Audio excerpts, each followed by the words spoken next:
TT family शिक्षकों के परिवार जायसवाल कोचिंग सेंटर पर पावर्ड बाई शिक्षा ही प्रकाश है। आज की क्लास में हम बात करेंगे एमपी वर्ग 3 प्रैक्टिस पेपर रहेगा। यह प्रैक्टिस पेपर नंबर सेट आपका 4th रहने वाला है। Previous year based important 30 MCQs करेंगे, 30 क्वेश्चंस करेंगे जो आपके संपूर्ण सिलेबस का निचोड़ रहने वाला है। आपकी तैयारी में 30 में से 30 नंबर लाने के लिए बहुत इंपॉर्टेंट इम्पैक्टफुल होने वाला है। और बाकी सभी सब्जेक्ट के प्रैक्टिस सेट प्रैक्टिस पेपर चल रहे हैं जिसका आई बटन पे प्लेलिस्ट आप सभी लोगों को मिल जाएगा। तो चलिए आज शुरुआत करते हैं। सभी लोगों को ध्यानपूर्वक समझना और फीडबैक करना है। 30 प्रश्न रहेंगे, 30 में से सभी को अंत में बताना है, प्रत्येक ब्रदर सिस्टर टीचर्स को जिनका सपना है अध्यापक अध्यापिका बनना, शिक्षक बनना। तो चलिए शुरुआत करते हैं। पहला प्रश्न आप लोगों के स्क्रीन पर आ चुका है। पहला प्रश्न पूछा जा रहा है, किसी परिस्थिति तंत्र में संख्या का पिरामिड उल्टा किसमें होता है। ऐसा अक्सर पूछा जाता था पहले कि किसी परिस्थिति तंत्र में संख्या का पिरामिड सदैव किस प्रकार होता है या किस प्रकार होता है, सदैव सीधा रहता है। लेकिन किसी परिस्थिति तंत्र में संख्या का पिरामिड उल्टा किस में हो सकता है। घास के मैदान में, तालाब में, परिस्थिति तंत्र में, एक पेड़ के परिस्थिति तंत्र में या झील में होता है। अगर आपको पता है तो सभी लोगों को कमेंट फीडबैक करके बताना है। चलिए सभी लोग बताइएगा, किसी परिस्थिति तंत्र में संख्या का पिरामिड उल्टा किस में होता है। तो आप सभी लोग जानते हैं किस में होता है, एक पेड़ के परिस्थिति तंत्र में होता है। Third option is the right answer. अगर एग्जाम में प्रश्न आए कि किसी परिस्थिति तंत्र में संख्या का पिरामिड उल्टा किस में होता है, तो एक पेड़ के परिस्थिति तंत्र में होता है, क्योंकि एक पेड़ पर कई पक्षी और उन पर कई परजीवी होते हैं, इसलिए उल्टा पिरामिड कहा जाता है। वो कहलाता है एक पेड़ पर। दूसरा प्रश्न है, भारत का जल पुरुष वाटर मैन ऑफ इंडिया किसे कहा जाता है। प्रत्येक टीटी एग्जाम में पूछे जाने वाला प्रश्न है, ईवीएस का पार्ट है कि चंडी प्रसाद भट्ट, डॉक्टर राजेंद्र, बाबा आमटे, सुंदरलाल बहुगुणा। और आप ये भी जानते हैं, समझते हैं आप लोग ज्ञानी सर व्याख्याता लोग हैं कि चंडी प्रसाद भट्ट, डॉक्टर राजेंद्र सिंह जी, बाबा आमटे, सुंदरलाल बहुगुणा, इनसे संबंधित एक नंबर के एग्जाम में प्रश्न पूछा जाता है। तो यहाँ पे क्या पूछा गया, भारत का जल पुरुष किसे कहा जाता है। तो भारत का जल पुरुष डॉक्टर राजेंद्र सिंह जी को कहा जाता है। हो सकता है कि चंडी प्रसाद भट्ट के बारे में प्रश्न पूछा जाए, बाबा आमटे के बारे में, सुंदरलाल बहुगुणा के बारे में। 4 में से एक का प्रश्न पूछा ही जाता है। तो चंडी प्रसाद जो भट्ट की बात करते हैं, ये गांधीवादी पर्यावरण चिपको आंदोलन के प्रणेता है। और इसके बाद राजेंद्र प्रसाद भारत का पुरुष माने जाते हैं। राजस्थान में तरुण भारत संघ अर्थात टीबीएस के माध्यम से पारंपरिक जल संरक्षण का कार्य इन्होंने किया। बाबा आमटे की अगर बात करते हैं, मुरलीधर देवीदास आमटे इनका पूरा नाम है। सामाजिक कार्यकर्ता और कुष्ठ रोगियों के लिए मसीहा के नाम से जाने जाते हैं। यह महाराष्ट्र में आनंद वन की स्थापना की है इन्होंने। और है सुंदरलाल बहुगुणा की बात करें तो प्रसिद्ध गांधीवादी, ये भी पर्यावरण चिपको आंदोलन के अंतर्राष्ट्रीय चेहरा माने जाते हैं, सुंदरलाल बहुगुणा। इसके बाद अगला प्रश्न है, 3rd नंबर क्वेश्चन है जो आप लोगों की स्क्रीन पर पूछा गया है कि उपग्रह अर्थात सैटेलाइट में अंतरिक्ष यात्री को आकाश का रंग कैसा दिखाई देता है। नीला, सफ़ेद, काला, गहरा लाल। सभी बताइए। जी हाँ, प्रत्येक ब्रदर सिस्टर जिनका सपना अध्यापक अध्यापिका बनना, शिक्षक बनना, जायसवाल सर आप सभी का अभिनंदन स्वागत कर रहे हैं। सभी कमेंट कीजिएगा। उपग्रह में अंतरिक्ष यात्री को आकाश का रंग कैसा दिखाई देता है। देखिए, जब हम पृथ्वी तल से देखते हैं आकाश का रंग तो हमें नीला दिखाई देता है, लेकिन अंतरिक्ष यात्री अगर उपग्रह में देखता है तो वह उसको काला दिखाई देता है। वायुमंडल का ना होना, अंतरिक्ष में पृथ्वी जैसा वायुमंडल नहीं होता है। प्रकाश का, चूंकि वायुमंडल के कारण प्रकाश को बिखेरते नहीं है, इसलिए प्रकाश अपने मूल रंगों में नहीं बढ़ता है और आकाश काला प्रतीत होता है। और वहाँ सूर्य का प्रकाश तो दिखता है, लेकिन अंतरिक्ष में कोई प्रकीर्णन न होने के कारण वह नीला नहीं दिखाई देता। और पृथ्वी में क्यों दिखाई देता है, क्योंकि यहाँ पे प्रकीर्णन, इसलिए नीला हमें रंग दिखाई देता है। तो दोनों चीज़ें हमें स्पष्ट हो चुकी। बढ़ते हैं अगले प्रश्न की तरफ। बीज अंकुरण की अवधारणा को पढ़ाने का सबसे प्रभावी तरीका कौन सा होता है। बोर्ड पर चित्र बनाना और समझाना, अंकुरित बीजों की फोटो दिखाना, छात्रों द्वारा बीज बोना और अंकुरण के चरणों को अवलोकन करना या विस्तृत व्याख्या देना। तो आप सभी लोग जानते हैं। सभी मित्रों को जय हिंद, वंदे मातरम। साथियों, प्रत्येक कमेंट का फीडबैक यहाँ पे सर्वोपरि यह सम्मान है। तो बीज अंकुरण की अवधारणा को पढ़ाने का सबसे प्रभावी तरीका क्या होता है कि छात्रों द्वारा बीज बोना और अंकुरण के चरणों का अवलोकन करना। जब छात्र बालक बालिका स्वयं अवलोकन करेंगे, स्वयं किया गया कार्य हमारे अत्यधिक समय तक याददाश्त में रहता है और किया गया कार्य हमेशा के लिए माइंड की मेमोरी में सेव हो जाता है। अगला, अम्लीय वर्षा के लिए कौन सी गैस उत्तरदायी है। CO2, SO2, NO2, CH4O3 या CFC-Cl2। तो ये सभी लोग जानते हैं, कई बार पूछा ही जाता है अम्लीय वर्षा के बारे में, या अम्ल, क्षार और उदासीन 3 टॉपिक में से 1 नंबर का प्रश्न पूछा ही जाता है। तो अम्लीय वर्षा के लिए जो गैस उत्तरदायी है वह SO2 सल्फर डाइऑक्साइड और NO2 nitrous oxide. No doubt सारी चीज़ें क्लियर हो गई। बढ़ते हैं अगले प्रश्न की तरफ।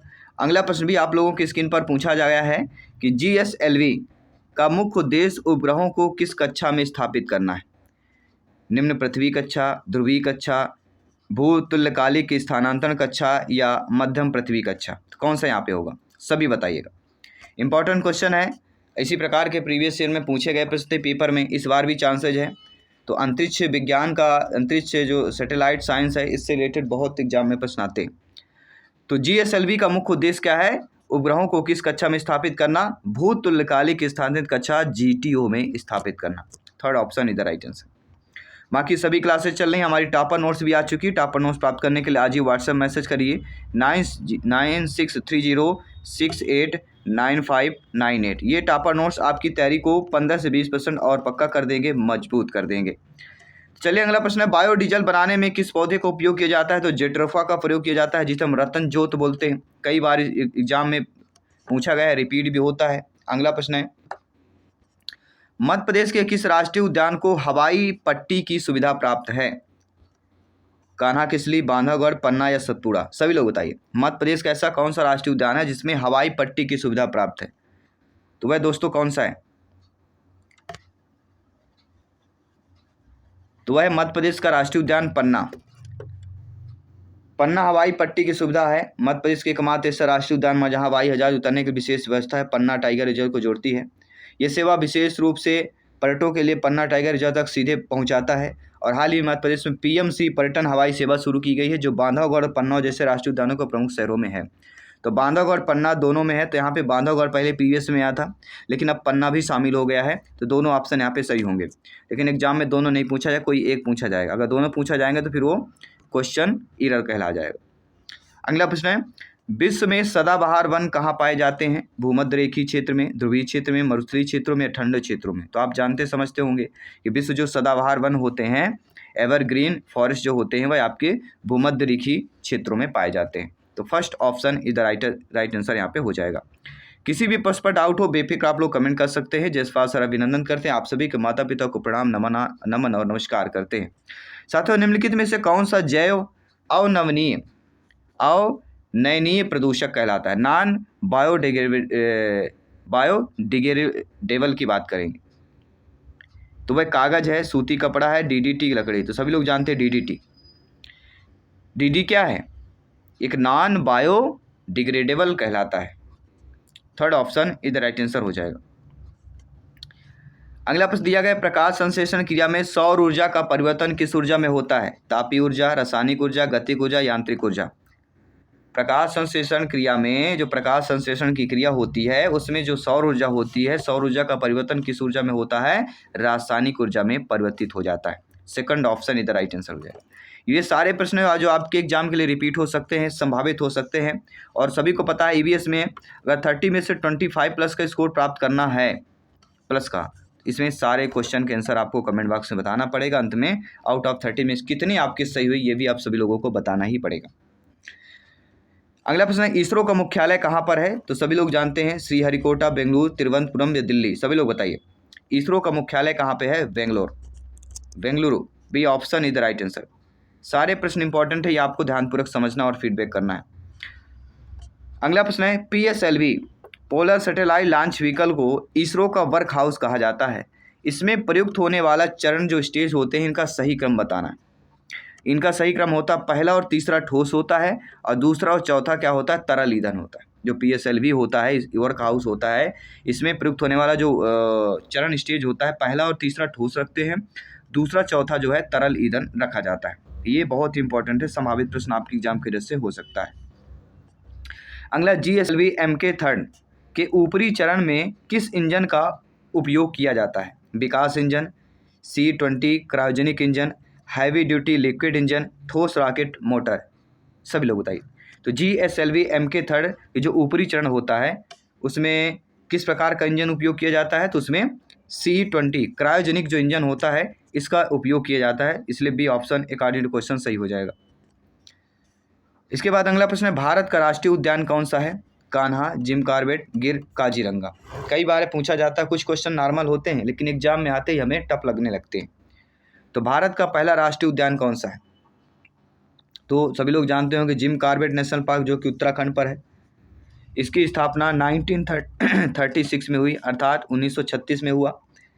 उत्तराखंड के नैनीताल जिला में है। मूल नाम इसका हेली नेशनल पार्क था, लेकिन बाद में इसको जिम कॉर्बेट में कन्वर्ट किया गया। यह बंगाल बाघों के संरक्षण के लिए प्रसिद्ध है और इसमें 1973 में प्रोजेक्ट टाइगर की शुरुआत यहीं से हुई थी। पूछा जाए भारत में प्रोजेक्ट टाइगर की शुरुआत किस राष्ट्रीय उद्यान से हुई? तो जिम कॉर्बेट से हुई। कब हुई? 1973 में हुई। ठीक है, नो डाउट सारी चीज़ क्लियर हो गई। आइए बढ़ते हैं अगले प्रश्न की तरफ।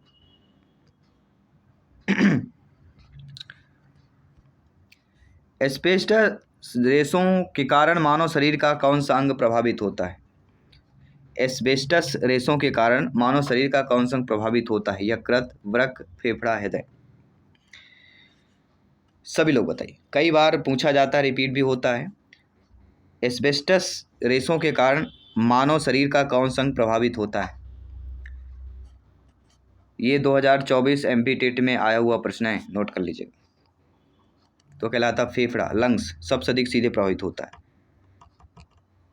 ये एक पुरानी फेफड़े की बीमारी है जिसमें एस्बेस्टस के रेशे फेफड़ों में जमा हो जाते हैं। फेफड़ों के ऊतक में निशान या फाइब्रोसिस पैदा कर देता है, जिससे सांस लेने में गंभीर तकलीफ होती है, जैसे फेफड़ों में कैंसर, मेसोथेलियोमा, अन्य चीज़ें भी इसमें आ जाती हैं। अगला प्रश्न है, ब्लू बेबी सिंड्रोम जल में किसकी अधिकता के कारण होता है? तो ब्लू बेबी सिंड्रोम जो होता है, जल में जब नाइट्रेट की मात्रा अधिक हो जाती है तब ये सारी चीज़ें रीजन होता है, बीमारियां होती हैं। अगला प्रश्न है, स्क्रीन पर दिया गया है कि पर्यावरण अध्ययन में कहानी और कविताएं क्यों प्रयोग की जानी चाहिए? पेडागॉजी का क्वेश्चन है ईवीएस में। पर्यावरण अध्ययन में कहानी और कविता क्यों प्रयोग की जानी चाहिए? क्योंकि स्थानीय और वैश्विक स्तर पर कल्पना शक्ति को बढ़ावा दिया जाए। कल्पना शक्ति यहाँ पे देखिए, मजा निगेटिव हो गया, आसान बनाना ये हो सकता, लेकिन भारत सुधार लाना सबसे इम्पोर्टेंट है। कल्पना शक्ति को बढ़ावा देना, विकास करना। ऑप्शन ही हमें बता देते हैं। ऑप्शन कहता है भैया मुझे ढूंढो, मैं ये हूँ, मैं ये सही हूँगा। ऑप्शन खुद चिल्ला के बोलता है, केवल आपको चयन करना है, अर्थ को समझना है कि ये ऑप्शन होना चाहिए। क्रायोजेनिक इंजन में ईंधन रूप में किन गैसों का उपयोग द्रव अवस्था में किया जाता है? सभी लोग बताइए। जो क्रायोजेनिक इंजन होता है उसमें ईंधन के रूप में किन गैसों का उपयोग द्रव अवस्था में होता है? वह गैस कौन सा है? तो वह तरल हाइड्रोजन और तरल oxygen. Third option is the right answer. भाई द्रव और तरल एक ही शब्द है, तो आपने समझ लिया होगा तो आंसर बताए ना। ऑप्शन खुद कहता है कि मैं सही हूँ, केवल आपको समझना है। और जब आप समझ गए तो आपके पढ़ा हुआ फिर भी नए ऑप्शन को देखकर भी आप सही आंसर लगा सकते हैं। घटपर्णी पौधा भारत के किस राज्य में पाया जाता है? तो भारत के किस राज्य में? राजस्थान, उत्तर प्रदेश, मेघालय, मध्य प्रदेश। तो जब भी घटपर्णी पौधों की बात करती है, नेफेंथिस की बात की जाती है, तो एक ही नाम आता है, मेघालय। ठीक है, तो मेघालय में आप सभी लोगों को क्लिक कर लेना है। तो थर्ड ऑप्शन यहाँ पे सही हो जाएगा सभी लोगों को, नो डाउट।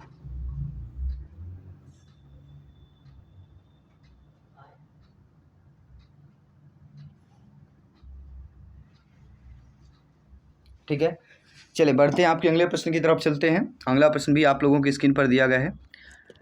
अगला प्रश्न है कि वायुमंडल की किस परत में रेडियो तरंगे जो है परावर्तित होकर वापस आती है?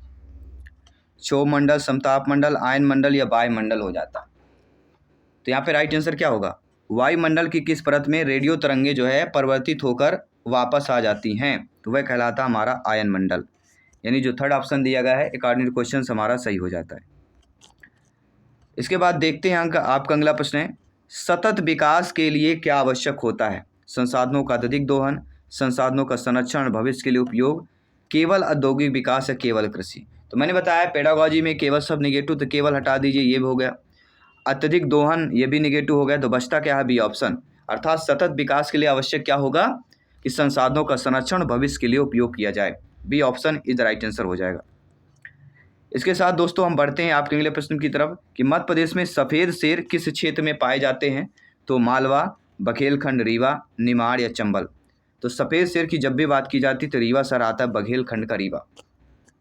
बघेलखंड विंध्य की धरती, पूरा विंध्य क्षेत्र बघेलखंड कहलाता है। अगला, खाद्य जाल में ऊर्जा का प्रवाह कैसे होता है? एक दिशी, द्विदिशी, बहुदिशी या चक्री। तो ये तो बहुत ही सिंपल सा प्रश्न पूछ लिया गया है। खास जाल में हमेशा ऊर्जा का प्रवाह एक दिशी होता है, एक दिशा में होता है।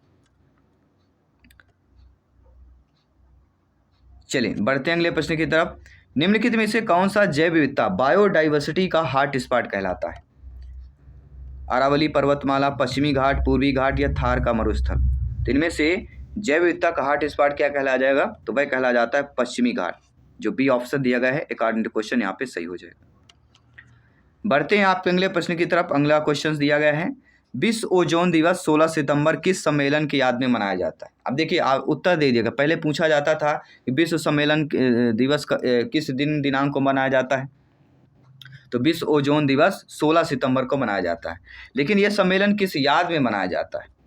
वियना सम्मेलन, मॉन्ट्रियल प्रोटोकॉल, पृथ्वी सम्मेलन या स्टॉकहोम सम्मेलन। तो क्या होगा यहाँ पे अकॉर्डिंग टू क्वेश्चन? हो जाएगा मॉन्ट्रियल प्रोटोकॉल। जो बी ऑप्शन दिया गया है अकॉर्डिंग टू क्वेश्चन यहाँ पे सही हो जाएगा। अब बढ़ते हैं साथियों आपके अगले प्रश्न की तरफ। एक शिक्षक शिक्षण में दृश्य सामग्री का उपयोग करता है, क्यों? जब आपकी नियुक्त होगी, आप लोग अध्यापक अध्यापिका बनेंगे, शिक्षक बनेगा, आप खुद सोचिए एक शिक्षक के रूप में आप दृश्य सामग्री का उपयोग कर रहे हैं। क्यों कर रहे हैं? क्योंकि यह शिक्षक को आपको आराम देता है, यह सीखने के अधिकतम इंद्रियों का उपयोग करता है, यह अनुशासन बनाए रखता है, ये छात्रों को भ्रमित करता है। तो भ्रमित करना निगेटिव हुआ, आराम देना निगेटिव हो गया, अनुशासन बनाए रखना इंपॉर्टेंट नहीं है दस सामग्री में। दस सामग्री इंपॉर्टेंट है कि यह सीखने के अधिकतम इंद्रियों को उपयोग करता है। तो अकॉर्डिंग टू क्वेश्चन यहाँ पे बी ऑप्शन यहाँ पे सही हो जाएगा। तो ए टू जेड सही करते जाना है, प्रिपरेशन को मजबूत करते जाना है और टीटी एग्जाम को फतेह करना है। अगला प्रश्न है, टाइगर स्टेट के बाद अब मध्य प्रदेश को और किस नाम से जाना जाता है? लेपर्ड स्टेट, तेंदुआ राज, चीता स्टेट, घड़ियाल स्टेट या उपरोक्त सभी? सभी लोग बताइए, अक्सर एग्जाम में पूछे जाने वाला प्रश्न है। टाइगर स्टेट के बाद मध्य प्रदेश को और किस नाम से जाना जाता है? लेपर्ड स्टेट, चीता स्टेट, घड़ियाल स्टेट या सभी?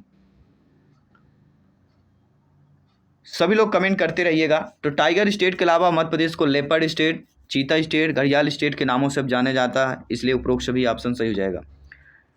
लेपर्ड स्टेट अर्थात तेंदुआ राज्य। मध्य प्रदेश देश में सबसे ज़्यादा तेंदुए हैं, लगभग 3421 तेंदुए हैं। चीता स्टेट की बात करें, कूनो नेशनल पार्क में चीतों की वापसी के बाद खिताब ये मिल गया। घड़ियाल स्टेट की बात करें, राज्य में घड़ियालों की भी अब बड़ी आबादी है, इसलिए जो उपरोक्त ऑप्शन दिया गया है अकॉर्डिंग क्वेश्चन यहाँ पे आप लोगों का सही हो जाएगा। और अगला प्रश्न है जो आपके स्क्रीन पर दिया गया है कि पीलिया रोग से शरीर का कौन सा अंग प्रभावित होता है? फेफड़ा, हृदय, यकृत, छोटी आंत। जी हाँ दोस्तों, पीलिया रोग से शरीर का कौन सा अंग जो है प्रभावित होता है वह यकृत, लीवर कहलाता है। C option is the right answer हो जाएगा। किसी भी प्रश्न पर डाउट हो बेफिक्र आप लोग कमेंट कर सकते हैं, फीडबैक कर सकते हैं। जयसवाल सर आप सभी का अभिनंदन और स्वागत करते हैं। अगला प्रश्न है, इको मार्क उन भारतीय उत्पादों को दिया जाता है जो शुद्ध और मिलावट रहित हो, प्रोटीन समृद्ध हो, पर्यावरण के प्रति मैत्रीपूर्ण हो या आर्थिक रूप से सस्ते होने चाहिए। तो इको मार्क जो होता है उन भारतीय उत्पादों को दिया जाता है जो पर्यावरण के प्रति मैत्रीपूर्ण होते हैं, उनको इको मार्क दिया जाता है। तो ये रहे आपके टॉप 30 प्रश्न। आई होप सभी लोग समझ गए होंगे बेहतर तरीके से। और 30 प्रश्नों में आप लोग कितने आंसर सही हुए हैं, कितने क्वेश्चन के आंसर आपने सही किया है, ये सभी को कमेंट करके फीडबैक करके बताना है। बाकी सभी प्रैक्टिस सेट चल रहे हैं, प्रैक्टिस पेपर चल रहे हैं। प्रिपरेशन को मजबूत कीजिए, तैयारी बेहतरीन कीजिए ताकि सभी बेहतर तैयारी कर सकें, एग्जाम को फतेह कर सकें, सभी नंबर में बेहतर स्कोर प्राप्त कर सकें। तो मिलते हैं आपके अगले सेशन पे, अगली क्लास पे। सभी मित्रों को जय हिंद, वंदे मातरम, धन्यवाद सभी का।